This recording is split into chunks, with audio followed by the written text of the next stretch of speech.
নমস্কার বন্ধুরা, আজকে আমি চলে এসেছি আমাদের গ্রামের জমিতে। আজ আমরা তুলব হলুদ, যেটা মাটির নিচে লুকিয়ে থাকা একদম সোনার মতো। চলুন দেখি কিভাবে মাঠ থেকে হলুদ তোলা হয়। এই দেখুন আমাদের হলুদের ক্ষেত। প্রায় ৭ থেকে ৮ মাস আগে আমরা এগুলো লাগিয়েছিলাম।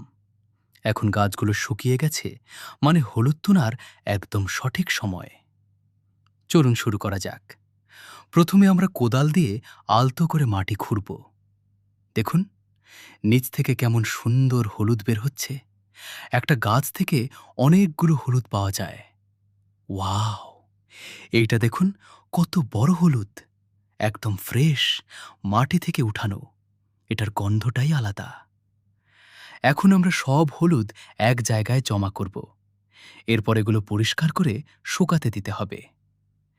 এই ছিল আমাদের আজকের হলুদ তোলার কাজ। গ্রামের এই পরিশ্রমের মধ্যেই আছে আসল আনন্দ।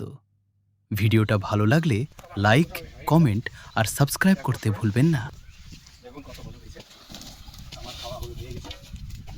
খাওয়া মোটামুটি ১ বছর যাবে এগুলো কিছু বইগুলো কাটবো ১ বছর হলুদ আমার